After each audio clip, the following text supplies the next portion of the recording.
Sweet, so we're recording. Uh, Welcome to this week's episode of the podcast.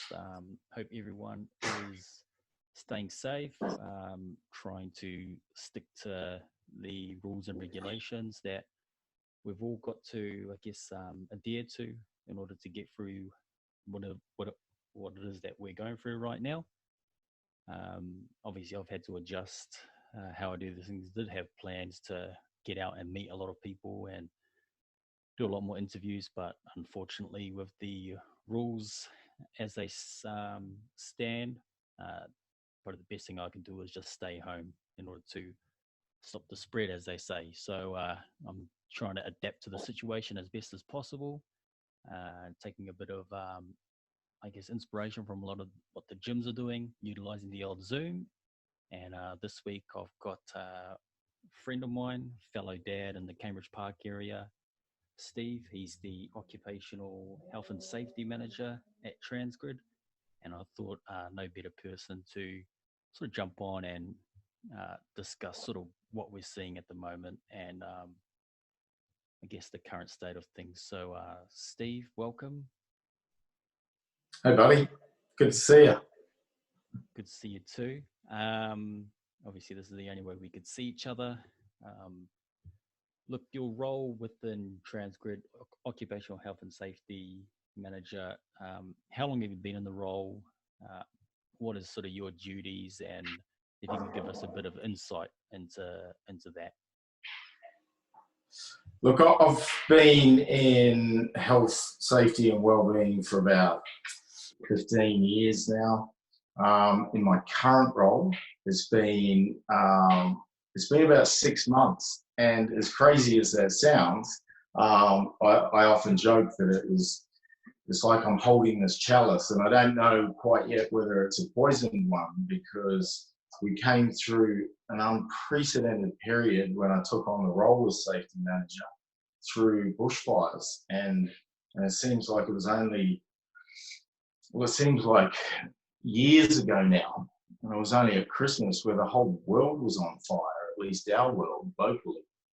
And then that was quickly followed by floods. And for us, we had, so if you don't know, Transgrid is a transmission network operator.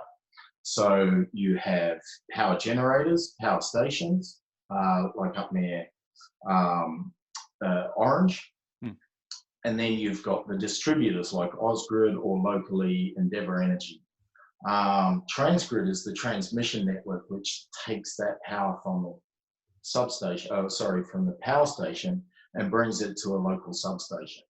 So going back to my point, after the fires, half of our southern network was burnt through the Snowies, through Tumut, and we needed a lot of repairs. And so we had crews doing emergency work, critical work, which everyone's familiar with now, critical and essential work. But they were on fire ground where it was like the surface of Mars. Everything was just burnt. And shortly after the fires, we had floods. We came through an unprecedented period of rain where I think Warragamba was down to about 25% or something critical. And then, after a period of 2 weeks, we were back up to 75%, and you could use your hose again on the driveway. So we came through that period into floods, and then bang, and the world will never be the same. So it's been a hell of a ride for me, for sure. Yeah, because you also had I think I remember you were chatting about how you were heading out to some of the country towns too, who were having to deal with drought as well. Yeah, for sure. I mean, we're often a regular participant, I suppose, in those communities. We have school programs. We have crews that go in and out, and they stay at local hotels, motels while they're working there. So we're a good part of the local economy. But more than that, our people know the people out there too. So yeah. we're out there all the time, and we're out there right now. Mm-hmm. I know you're an essential worker. You know, when it comes to power, there's never been more demand for it with modern lifestyle. And you'd think that with the dawn of solar panels on people's roofs and the affordability of those panels, that there would be some kind of balance in what was produced by the household and what was produced from the grid. Well, the simple fact is the demand is increasing, whether it's electric vehicles, whether it's smart homes, whether it's smart devices. I mean, you know, we're always hooked up, we're always connected, so the demand is there. And, you know, the work that we do in keeping the lights on is absolutely critical, particularly in this time where you've got the greatest percentage of society at home and working from home, living from home. Yeah. So let's talk about that, the current situation that we find ourselves in. You know, we were chatting before. I feel as though we sort of knew what was happening. We saw what other countries were doing, and I don't know if it was a bit of maybe naivety, thinking, you know, we're going to be fine, but it just seemed like overnight things just changed, and it's been quite hard for a lot of people to deal with that change so fast. Within your role, the current situation, when did it sort of start becoming a serious matter within your work from the information that you would have been receiving? So it's interesting if we go back to really early reports, we were talking about November, December of last year. Now, like we said, our attention was occupied in other areas, in bushfires. However, a little bit on the airwaves was coming through about this thing that was happening in China. And we were going through normal inspection regimes at work. And one of them in our stores, we have pandemic kits in our major depots and facilities. And for years, people went, well, what do we need a pandemic kit for? It just sat there, this big wooden chest in our warehouses. And we noticed that a lot of the things like the hand sanitizer was out of date. And so we undertook a program to revitalize those kits, completely separate from what was actually happening. This was just normal routine maintenance that would prove to be quite fortuitous when it came to February, I suppose, when it really started to take shape. I look back at our communications to the business, and it was around mid-January, I think, where we said, hey, guess what? This is a thing. Here's some advice. This is, you know, I read an article, right, that said that workplaces were one of the most trusted sources of information. So with that much information out there, people were kind of looking towards their employers, looking towards the government, but looking towards their employers predominantly because they were the ones trying to decipher what was real and what was noise. And so mid-January, we communicated it, and then every week thereafter, there was something else to report. And that's when the snowball started to happen.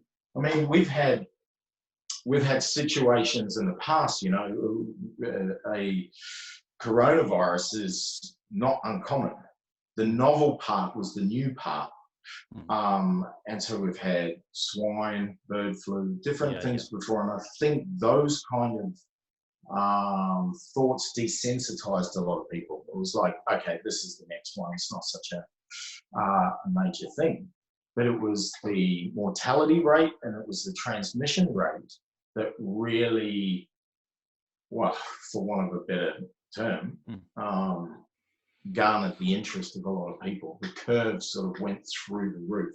And in the space of about, I would say, 4 weeks from mid-January to mid-February, that's when things started to really, really get serious, to the point where around the 1st of March, or around the first week of March, was when the government and our workplace certainly took immediate action. And we were in a good place, to be honest with you. We took those, as call it, single sources of truth, the World Health Organization, and believe it or not, the government. You know, I'm a firm believer on, you know, experts providing expert views or expert opinions, you know, and I would much rather take that advice, or at least lean on that advice, as opposed to a lot of the traffic that comes through the airwaves. Yeah. Or the Facebook professionals. Yes, yeah, there's plenty of those. I think I saw Anthony Mundine post something as well. That's not to say that, you know, his opinion isn't any worth any less than others. But I think that's the thing with Facebook, is everyone's got an opinion, and often those opinions masquerade as fact, and that it can cause more harm than good, sometimes, depending on where your biases lie, where you choose to take your single sources of truth. Yeah.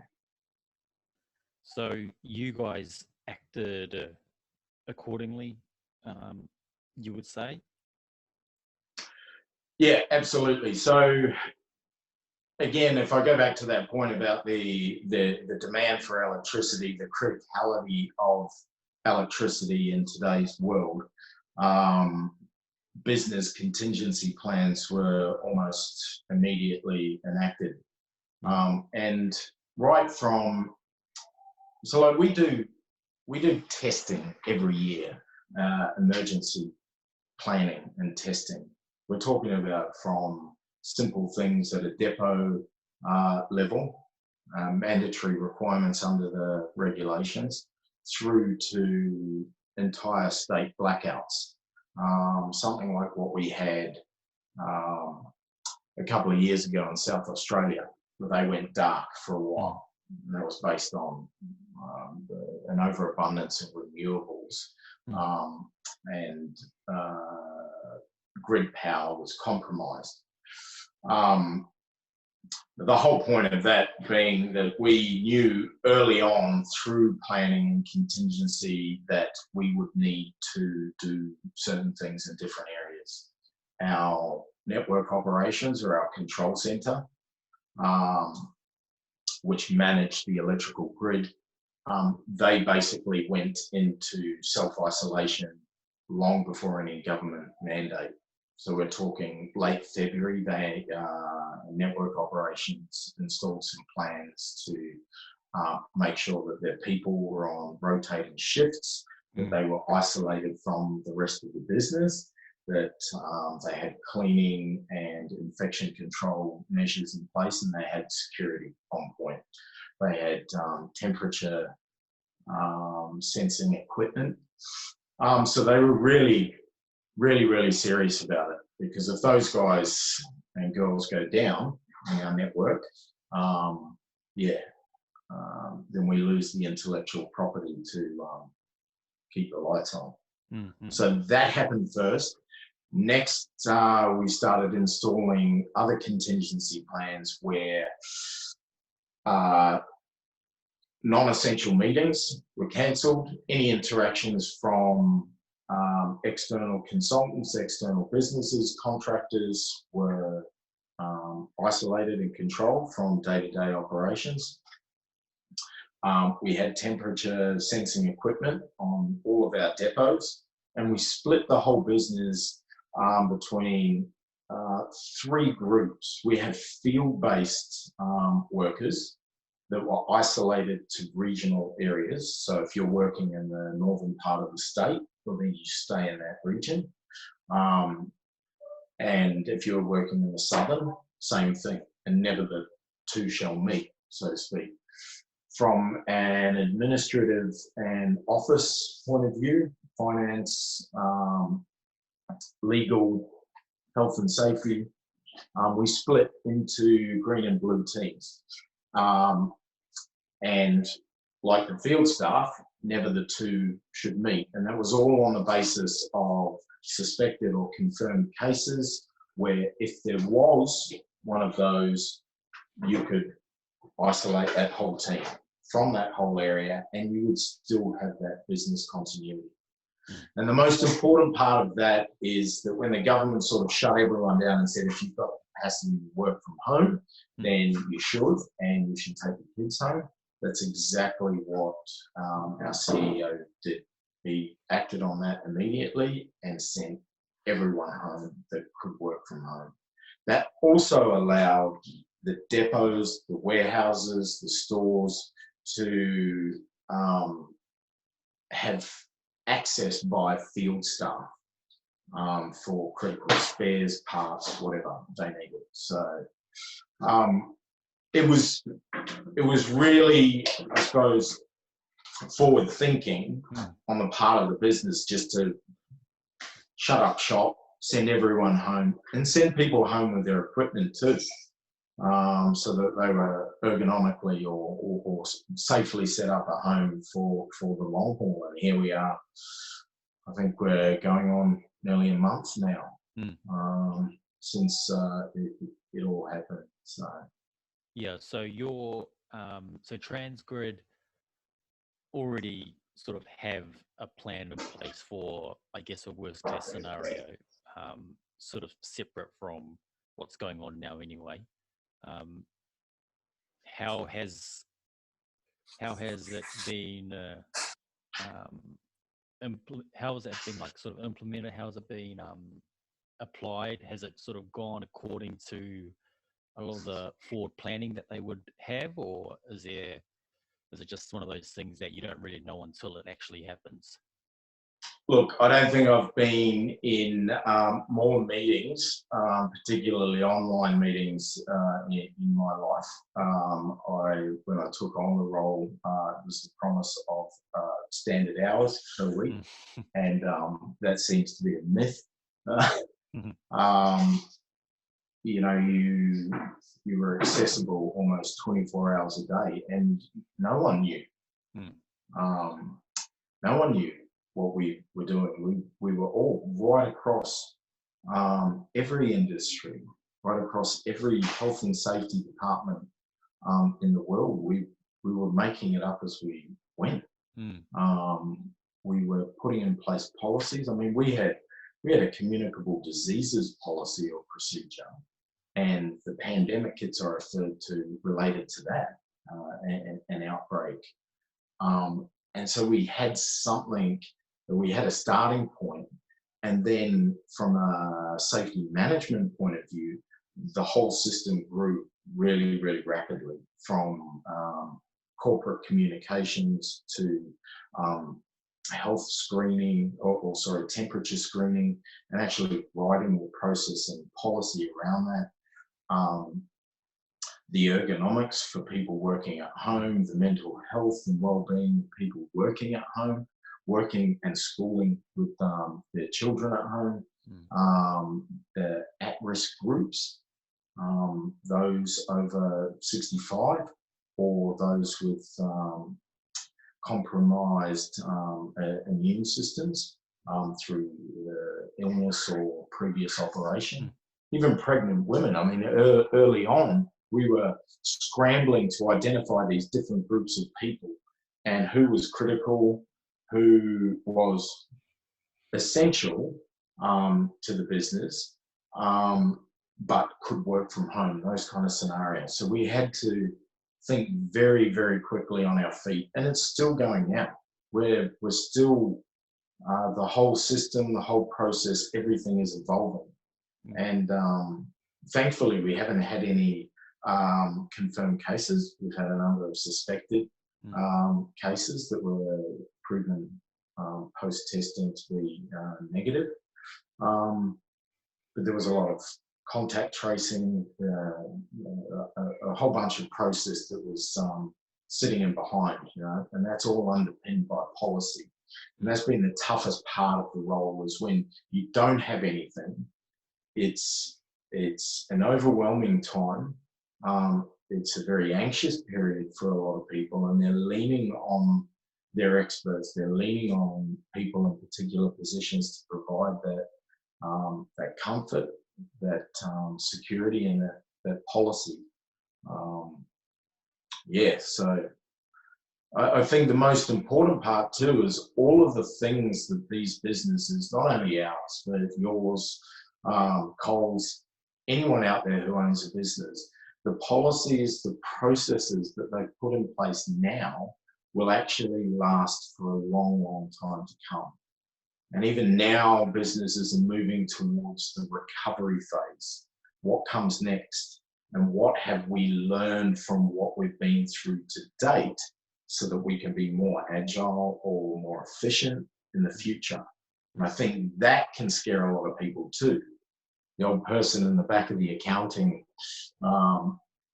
office that goes, I've got a pretty important role, but is it actually critical to the operation of the network moving forward? And I always joke that I'm not actually required. If people own safety and they look after each other in the way that we want them to look after each other when they're at work, then I do myself out of a job. Yeah. So thankfully, we all don't like to listen. We all don't. We all think we're bulletproof sometimes, and we think we know best. So thanks to that, I think you'll have a job for many years to come. So you talk about the change. So a lot of people are having to deal with this change from within your organization. How are you monitoring that change? How people are dealing with it? Because there are people who are having to work from home, but at the same time, kids can't go to school, and that's a lot to do at the one time. How are you monitoring that within the organization? Yeah, it's a really good point, and we talked about it before, but it really is early days. If this was to last for a couple more months, then identifying those persons, those at-risk groups for mental health and well-being over a long period of self-isolation will come to the fore. I think we're in the honeymoon period here, where we're still leaning on the advice of government, and we're still hoping that we're all going to be back doing tomorrow exactly what we were doing in a couple of weeks' time, or even our sporting codes are talking about May, kicking back off again. And look, I hope that's the case. And ordinarily, I'm pretty glass half full, but I think in this particular instance, I think the effects of what we've been through today will last for a long time, and closed borders or reduced international travel, those kind of things. But yeah, going back to the mental health piece, again, early on we identified parents with school-aged children, and then the business with HR and our wellbeing departments sort of gave them options, whether you wanted flexible work arrangements so that you could tune out to a meeting. I'm sorry, I can't make an 11 o'clock meeting because that's what school hour. Yeah. And then there's lunchtime at home or whatever it is. So we gave people the option, whether they wanted to tune in later at night, or if it was completely impractical, to take special leave. And that applies for some of the at-risk people. that were in self-isolation at home. If they weren't in that administrative or office role, then they were eligible for special leave as well. Mm. But when it comes to mental health too, you got to find that balance. You know, you want to ask people if they're okay, but you don't want to ask people if they're okay every day, because then it diminishes the intent, or people tune out to the intent behind it. So we ran particular surveys. We made sure, not only from a health and wellbeing point of view, from a safety point of view, are you set up ergonomically for success? Are you IT capable? So we had the IT specialists to make sure that people weren't getting frustrated by a lack of connectivity. We identified those two that were, let's say, through social connections at work, were at risk because work was their life. You know, they've got older kids, they've moved on, or whatever.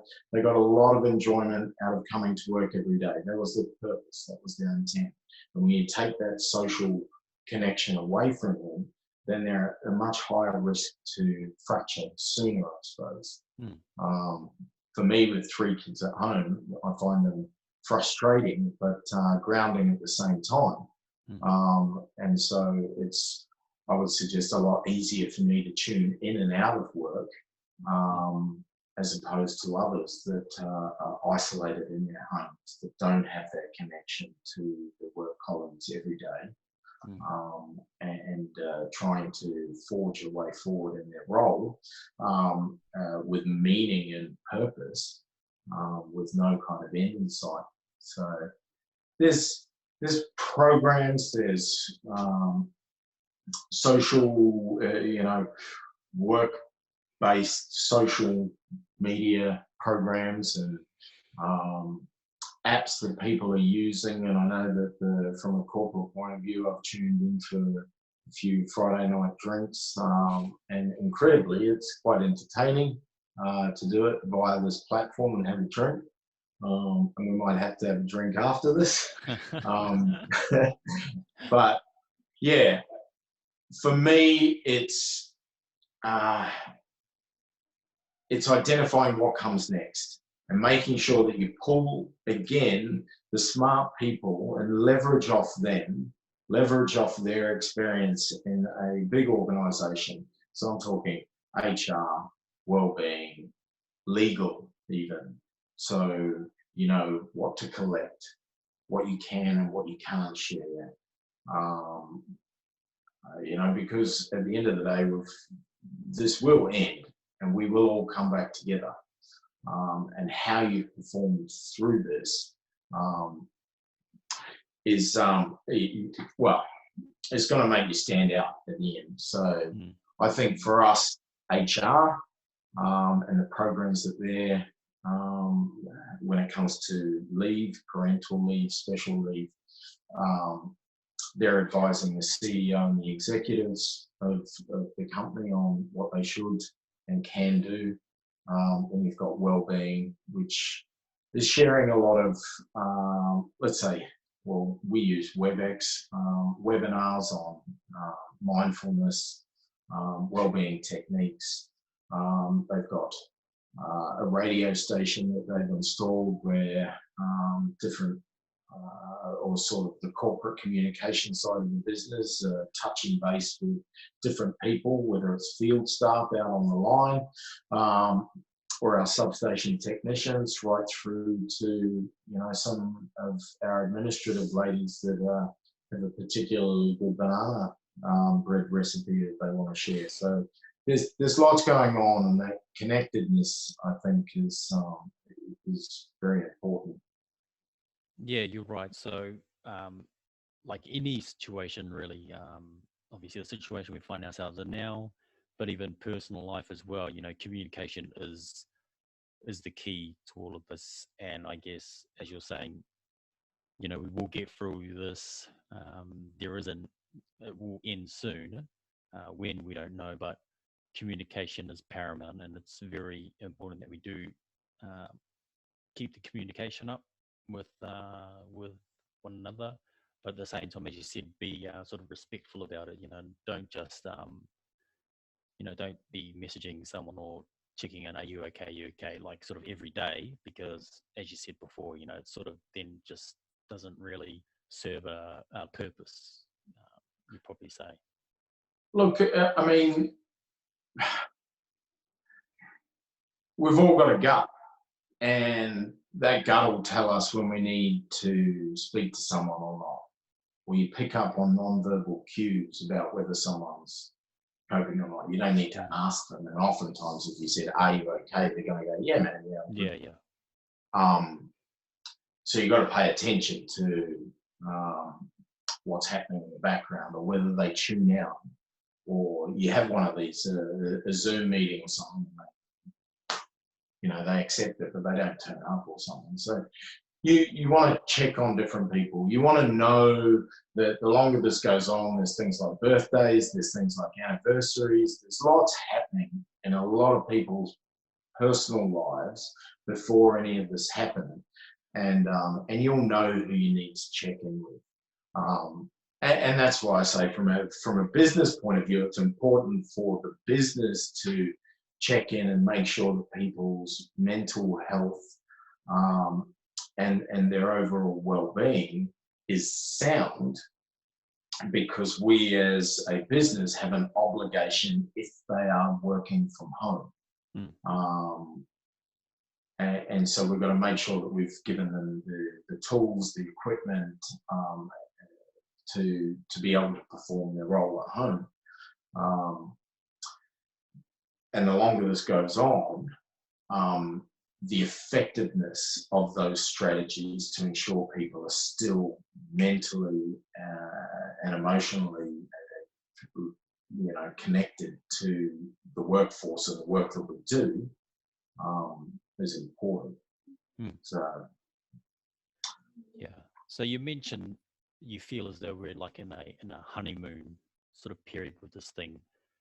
Just so I can get an idea and to help people in terms of making sure we are checking in with people, how long do you think we can sort of see ourselves in what we are dealing with now, so that we know to continually sort of keep in touch with the people that sort of may need to be checked in on from time to time? look, I feel incredibly fortunate in the role that I have to be employed. And like, that can't be understated, because it doesn't matter what stimulus programs have been installed by the government, or how nice your landlord is, or how accommodating your bank is. The longer this goes on, the uncertainty and the anxiety that people carry that keeps them awake at night, not what's in their bank account or what's left in their bank account, it's the anxiety over the long term, that weighs heavy on my mind. And I know that I've said to others, we've relied so heavily in the past on a vaccine being readily available, right? And I think that's what left us with, or left the world with their pants down, so to speak, is that there was always an antiviral medication that was either there or not far away, that could be, let's say, reworked, and we're good to go. And the effects weren't lasting. At the moment, we're playing this game of everything that we are doing now is to support our health system. And that is that's the $100 million question, is whilst transmission rates are dropping, and when they drop, or when we can identify where cluster areas are and do contact tracing, and we can isolate, and that's where the world is at right now. They just want to be able to isolate those cases, and as soon as we can isolate those cases and we can let, let's say, the virus die out, so to speak, then the world can get back on its feet. But at the moment, we have to do everything that we can right now for as long as possible so that we stay under that curve, so that we don't get to a situation like Italy or the US. And, you know, it's bloody confronting. It's heartbreaking, the images that you see. And I think that's what certainly put this whole thing in perspective for a lot of people. We might have been naive at first, and we might have been a little blasé until we started to see exactly what they meant by lowering that curve, what we are actually capable of dealing with, as opposed to in our minds thinking about seasonal flu or you know, it's the fact that we don't have that viral medication there to get us through or to get us back on our feet a lot quicker. As soon as we do get that, I think that the wheels will start turning very, very quickly. So you yourself, you're fine currently in your situation? Yeah. Look, I mean, the true test will come, I suppose, when the kids in New South Wales go back to school or not.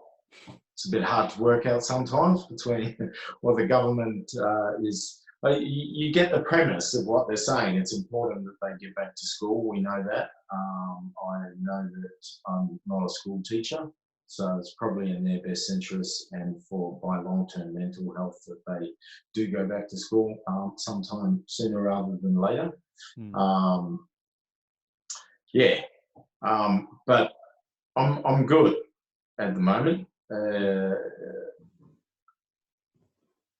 It goes back to that point we were saying, you know, it's okay for now. It's a honeymoon period now. But when you're, you know, you and I, we get paid for 8 hours a day, and 8 hours is a long time through phone calls, connections, online meetings.